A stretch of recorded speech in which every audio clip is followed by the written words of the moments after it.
Episode 204, RV Treehouse. Ka-chow. 204, take 9, Baker, March.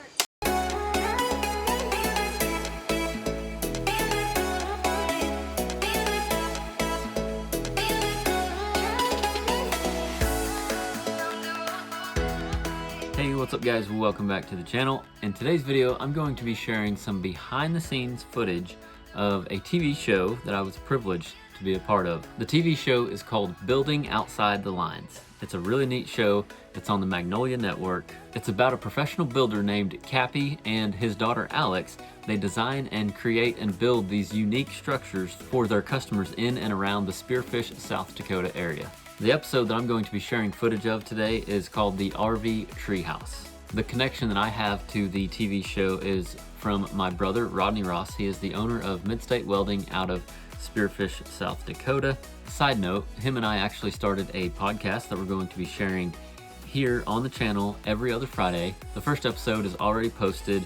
Our goal for that conversation, the ongoing conversation in our podcast, is to just literally have normal conversations that we normally have, but on camera, about building a welding business. So we're just gonna have conversations about stuff that we're currently learning through building our own welding business in hopes that it helps you. Not only are you going to get to see the behind the scenes footage of this project, but you're going to get to see just the process of how we done this project from the welder's point of view. Me and my brother, it's shared footage. I took his footage and my footage, and we narrated a little bit about what we were doing on the project itself while the film crew wasn't there, while we were actually doing all the little nitty-gritty details. So kind of think of it like a typical arosswelding project video where I share the details of what I'm doing, but you will get to see the producer, some of the producing team as well. And so yeah, we're excited to share this footage with you. We hope you enjoy the video. We hope you learned something.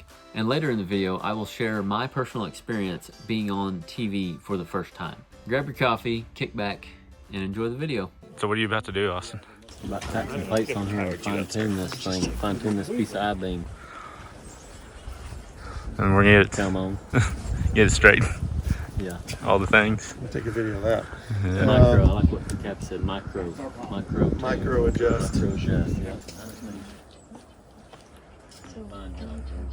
Yep. Oh, you don't need me for this? We're just gonna get this Okay. out, unless you need to be doing it. No, I just need to be where you need me. Vinny. I got 15 minutes. Okay, Vinny, can we just turn Cappie off? Yeah, thank you, sir. Yes, sir. Got it. Done. So now we'll just follow action, George. Thank you.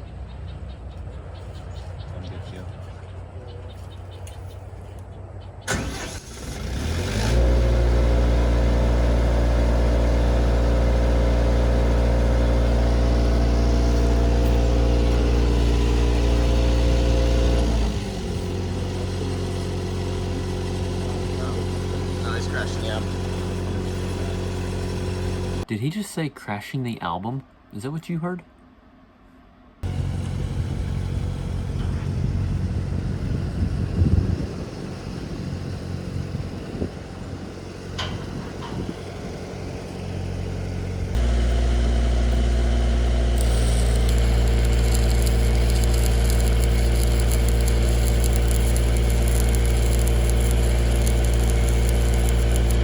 Okay, so we're leveling these up, and I'm going to use this wedge. This is something that we use on pipeline work to help space our welds, but it comes in handy as a regular shim here. So this beam is off. It needs to come up right here in this corner. It needs to rock this way, and this whole thing needs to come up a little bit. So I'm gonna drive a wedge right here in this corner and just get this level. So that way, ideally, both of them are perfectly level. So whenever that deck comes up here, you know, we've got a off the ground foundation. So more fine tuning. At this point, the producing team had left. They were just there of the morning to watch the beam be flown in, and I'm sure to get talking footage from Cappie and whatever other type of, you heard Hannah, the executive producer, say action footage. And so while I was up there for 5 weeks, they were filming. Cappie was working on several different projects at a time, so they literally, you know, they would come film this part of this project, but then Cappie had another project going on for a different episode, and so they would all go over to a different project, film a certain part of that project that they needed, and they were back and forth all the time. Hopefully they got somebody on their team that's organizing everything. Obviously they do, but yeah, they got a lot of good team members to keep all that organized. So anyway, at this point, they were gone, but they will be back later whenever me and Rodney are welding on the I-beams. So Austin, why did we just clamp it and not go ahead and put tacks on it? That way we can square that other beam with this one. Yes. A quick reminder for those of you who have been interested in the welding workshop, the Branch Welding Workshop, March 8th and 9th here in Cushing, Oklahoma. The deadline to sign up for that is February 4th. So head on over to arosswelding.school to sign up.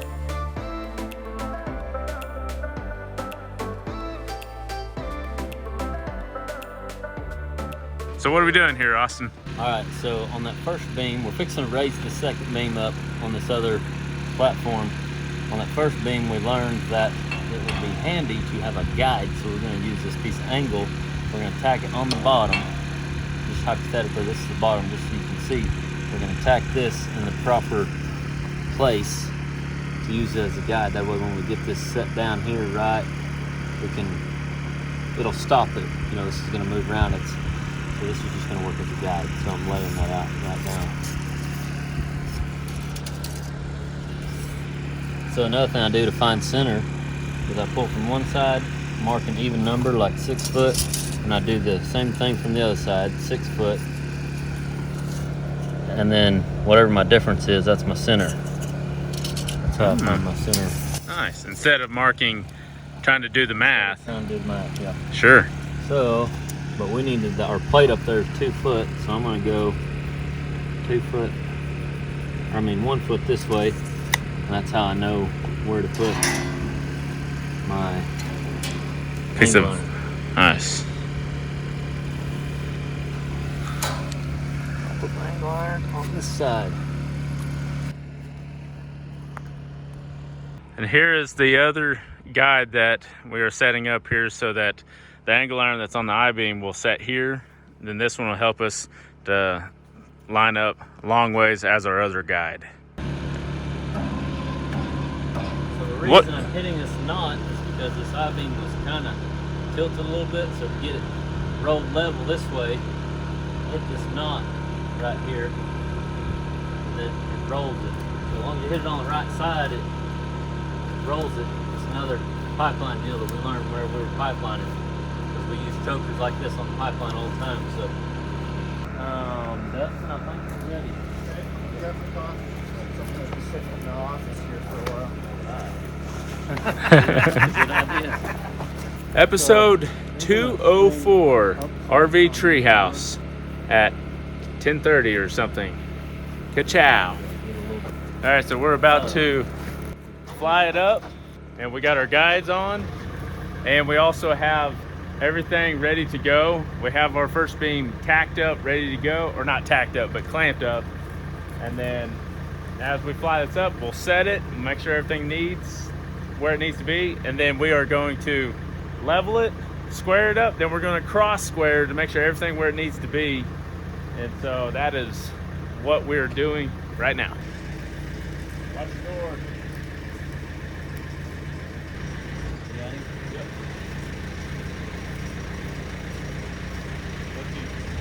What you do is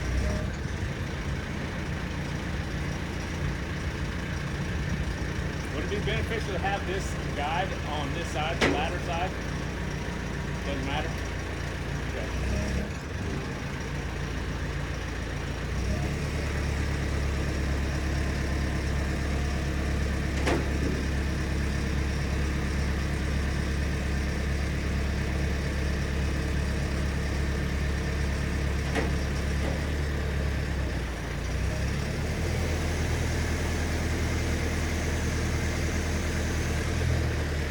Go ahead and roll in.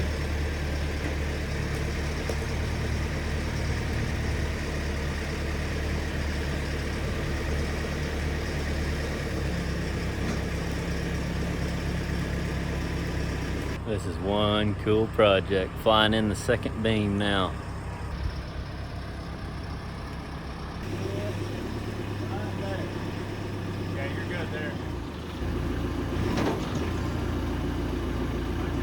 drop down.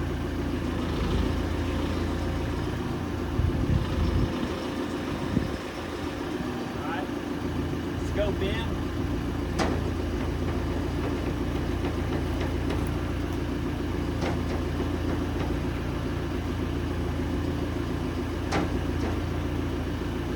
Okay, scope in just a hair. Down. How's that? Nope. What?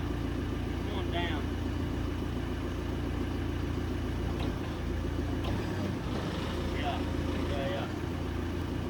Yeah, we can chalk the wheel. Okay. Yeah. All right.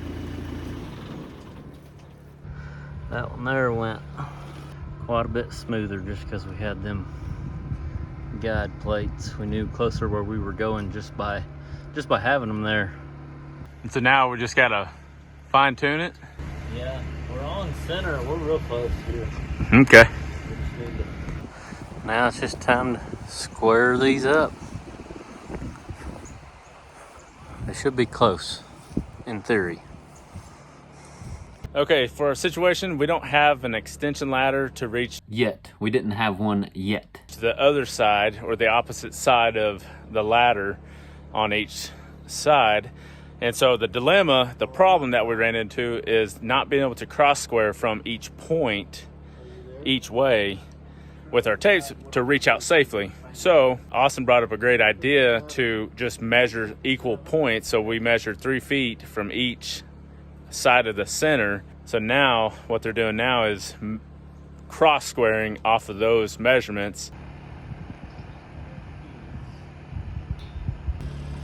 Take that back. Very good. Okay, I'm hooked on the top of the tape. Top side? Top side of the tape.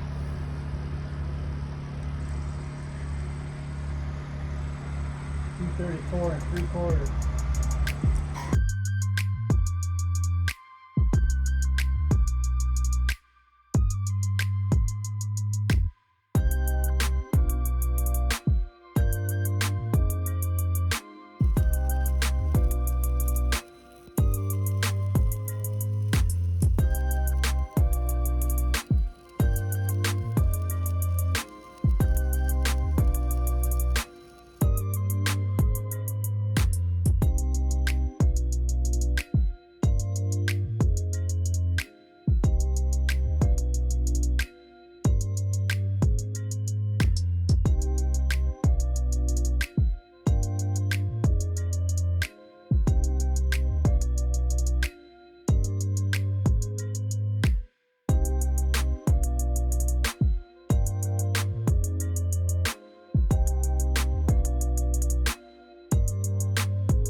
Okay, so one of my favorite parts of this TV experience was the film crew. Just having a film crew was the neatest thing to me because of the delegation aspect. It's something that I have yet to do in my own YouTube world. So because of the nature of YouTube and realizing how much work it takes to produce a video, just seeing how many people were involved and the fact that my buddy Vinny, the sound guy on the crew, just walked up to me and said, "Hey, I'm gonna put a mic on you," and all I had to do was just put my arms out and he hid the mic. I mean, he did it all real professional like. That was probably my favorite part of this whole experience was the film crew. I'm a fan of well-oiled like businesses or like operations. I just like in my head it makes so much sense to delegate things and you know, hire somebody to do one specific job, and that's literally how it was on this film crew. There was a young lady named Sora that was constantly offering everybody water, and I just you know, there was at least one person like her, if not two, like assistants. Like everybody had like an assistant to help do things, and like sure, in some situations, especially a small business, that seems like overkill, but once a person can or a business can, I think it's totally worth it to hire, you know, for every little, you know, most generally every little situation, because usually they're not that little of situations. It actually allows the, you know, main person or whatever, like, you know, if you got an assistant, what's the name? director or a producer, executive producer. Yeah, if you have like an executive producer, then you have like a whatever's under the executive. It's like that allows that executive producer to focus on whatever they're supposed to be, you know, their main goal is, you know. So anyway, that was my favorite part was the film crew. I just have a huge appreciation for them, again, like I said, because of being a YouTuber for the last several years. As far as my initial reaction to being around the film crew, I was definitely nervous. I'm so used to filming by myself a lot, and like, I mean, I didn't know what to expect, really, you know. There were just camera people around, and there wasn't much communication on what to do when. You just kind of like looked at, like, you know, I looked at Rodney, I asked him things, I kind of, you know, you just kind of, if there was going to be communication, it had to come from me, like in my case, or anybody. Like if anybody wanted to know what's going on, you had to speak up and ask a question. So I just, you know, being the shy person I am, naturally, some of you may not think that because I'm on YouTube, but yeah, it's a thing. I'm naturally a shy person, and until I get to know somebody. Anyway, I just kind of was observing, if you will, and you can see that in some of this footage that you've seen today, I'm sure. But so yeah, definitely nervous, trying to just learn the ground works, learn how things worked with the production crew. And of course, after being there for 5 weeks total, I definitely, you know, got an idea of how it worked.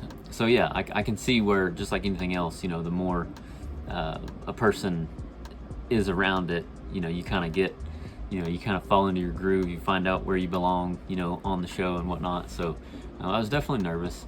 One question I thought might be interesting to answer from my point of view, that some of you may be wondering, is like how the production is, like how I don't know if I want to use the word overproduced, but like just the production aspect, because I've often wondered this whenever I watch TV shows, which is somebody asking the person that we're watching, is somebody asking them a question, you know, before they start talking.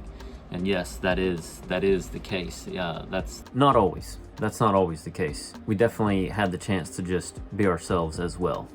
That's the producer's job, is to get more excitement or answer a question that the viewer might have, you know what I mean? Because if you want people to be themselves, like a craftsman, for instance, like all of us, anybody on the show that you know seen today, Dustin, Cappie, anybody, Ruby, in other episodes, David, you'll see them guys if you go watch the TV show. But anybody on the show doing their job, you know, you want them just to be themselves, but depending on their characteristics, they may not share much, because like in my case, I'm shy. I don't know, you know what I mean? Like I don't. So anyway, it's definitely a thing for them to ask you a question and like share it with the viewer. Or like the race that me and Rodney had, the welding race, that was definitely prompted, and I'm thankful for that. I mean, I'm not gonna lie, like me personally, I kind of felt like I was, you know what I mean, being forced to do something. But the more I look back on the situation and the more work I do on myself personally, I'm learning a lot about myself, and I'm learning that like a lot of that, the reason I sometimes don't like that is because of personal insecurities of mine, or stuff that I'm uncomfortable with within my own skin or whatever. So yeah, like overall, I think it's cool that the producers do that, because I mean, you go watch the TV show and it's a great show, and it's because of those producers doing what they do, you know, and everybody else on the team, of course, you know, editors, everything else. But the producers are creating more excitement or more educational info, you know, in the moment. That's what's cool about it. So I was ultimately thankful for the prompts, you know, especially after watching the episode. It was really cool to see the race and everything. It was just fun, you know. That's something that not to get too philosophical on my self-growth here, but it is something I'm passionate about talking about. One thing I listened to a week or so ago was a podcast, Andrew Huberman podcast. He had Jordan Peterson on, and they were talking about successful people, and how a lot of successful people that they have observed over the years or whatever, they have an aspect of play within their characteristic or whatever it is that they're doing. You know, they mentioned a couple of podcasters like Theo Vaughn and Joe Rogan. Like, these people they know how to have fun, you know, and it kind of like comes natural to them, and that's something that doesn't come natural to me. And I personally think this observation of myself could change, but I think it's because of I'm just not totally comfortable in my own skin as of yet, you know. So anyway, I liked that they said that. I think that's important to have fun whenever you're doing what you love, you know, and involve other people. So speaking of involving other people, that's something I would like to do more of here on the YouTube channel. It's one of the reasons I'm excited about my brother and I's podcast, is just because I've went too long, in my opinion, working by myself, and I'm learning. For me personally, I like more interaction with other people, because I get in my head too much. Literally sitting right here filming this video right now, like, I'm in my head too much, you know. I like the back and forth. I like that connection with others, and I like sharing others' points of view. So, for instance, one thing I've thought of through watching this footage is I wished I would have taken my camera and been like, "Hey, Cappie, what are your thoughts on this?" or "What do you think about this?" Or even like one of the film guys, like, "Hey, you know, how long you been a camera guy?" You know, like just because I think it would be fun for anyone watching, yourself, watching the YouTube channel here, to know that stuff, to see that point of view, you know. So anyway, that's something that I want to try to do more of in the future. And so, yeah, overall, it was an awesome experience. I'm very grateful to be a part of it. I appreciate Cappie and his whole team, the producers and their whole team. I just appreciate the opportunity to be involved, and I absolutely loved meeting everybody that I got to meet whenever I was there doing it. So hope you enjoyed this video. I hope you'll go watch Rodney and I's podcast and join us in future podcasts. We're going to try to post one every other Friday here on the YouTube channel. So let me know if you have any questions about the behind the scenes or anything else. Any other questions you may have, let me know down in the comments below. And yeah, hope you have an awesome day. And remember, learn something every day. We'll catch you in the next video. Much love.